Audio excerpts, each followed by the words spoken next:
Guys, welcome to my blog video. তো এটা ছিল আমার মামা বাড়িতে যাওয়ার পরবর্তী পার্টটুকু। যেহেতু আমার মাসির ছেলের বৌভাত ছিল, তো আমরা চলে গিয়েছিলাম। এর আগের পার্টটুকু তোমরা পেয়ে যাবে, পোস্ট করা আছে। আর তো মামা বাড়ি প্রথমে পৌঁছেই আমাদের দিদারা এখানে মুড়ি মাখিয়ে দিয়েছিল।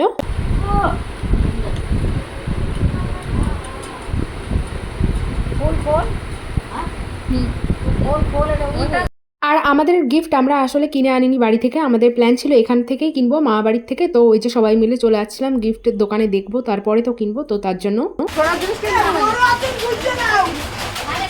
ওই জায়গায় 14 ঘন্টা ওই বসেই থাকে।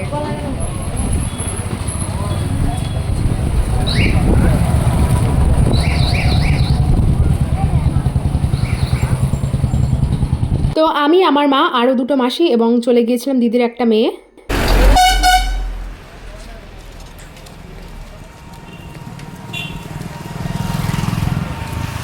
আমরা যখন বের হয়েছিলাম আকাশে হালকা হালকা মেঘ ছিল আর ওয়েদারটা একটু একটু খারাপ হতে শুরু করেছিল মাত্র আর কি। তো প্রথমে আমরা একটা রূপোর দোকানে, সোনার গয়নার দোকানে ঢুকেছিলাম।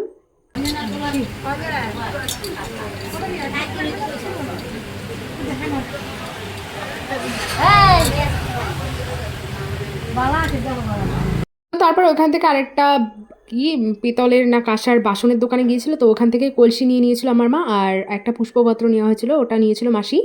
তারপরে দেখো বাড়ি, আবার মা বাড়ি ফেরত আসতে আসতে এখানে হাওয়া ছেড়ে দিয়েছিল। বাট এখন তো বিদ্যুৎ চমকাচ্ছে না, দেখো কি সুন্দর হাওয়া হচ্ছে, দারুণ লাগছে। আর বিদ্যুৎটা এতক্ষণ তো চমকাচ্ছিল। তারপরে মামা বাড়িতে কিছুক্ষণ পর রেস্ট করে 10 মিনিট দূরে আমার মাসি বাড়ি, যেখানটা আর কি দাদার বৌভাত হবে সেখানটায়। তো ওখানটায় আমরা চলে আসছিলাম সবাই হেঁটে হেঁটে রাতের খাবার তার জন্য।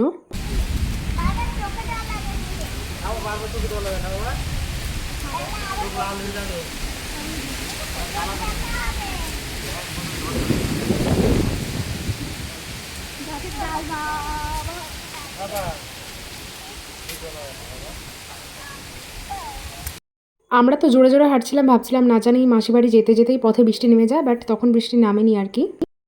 এই যে হচ্ছে আমার মাসি বাড়ি সাজানো হয়েছে দেখো। আমার দিদির, সরি মাসির ছেলের বিয়েতে এই যে প্যান্ডেল ফ্যান্ডেল, হাম চলে আয়ে খানা খানে। আর আমি চলে এসেছি জুতো পরে। হ্যাঁ ওই দিক থেকে না, ওটা না, ওটা এইটা এইটা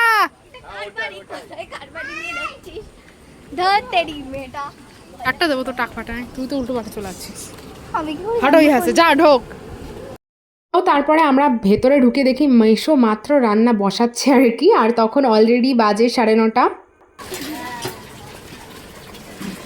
তো তারপরে এটা হচ্ছে খেতে খেতে তখন 11:30 বেজে গিয়েছিল, আর কারেন্ট চলে গিয়েছিল যেহেতু ঝড় শুরু হয়েছিল বাইরে।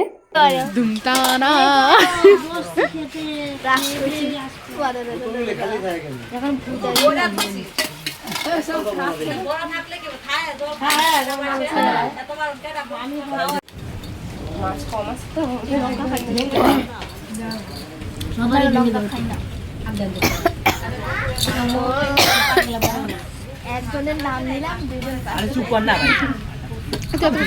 ভাই এখানে ছিল ডাল, আলু সেদ্ধ আর মাছের ঝোল। তো তারপর খেয়ে দিয়ে আমরা 12:30টার দিকে আবার ব্যাক করেছিলাম আর মা বাড়ি গিয়ে ঘুমিয়েছিলাম। আর এটা দেখো পরের দিন সকালের ভিডিও, মানে চুলের অবস্থা কীরকম, আর সারা রাত ঘুম হয়নি, চোখটা ফুলে গেছে আমার। আগের দিন সবাই মেহেন্দি পরে নিয়েছিল, তো আমার মেহেন্দি পরার একটা মানে ইচ্ছা ছিল যে মেহেন্দিটা পরবো, তো তারপরে আমি মেহেন্দিটা পরে নিয়েছিলাম হাতে। তো এটুকুই ছিল আমার আজকের ব্লগ ভিডিও কেমন লাগছে কমেন্টে অবশ্যই জানিও। আর আরও পরের পার্টগুলো আমার দাদার বিয়ের পেতে হলে আমাকে অবশ্যই ফলো করে দিও।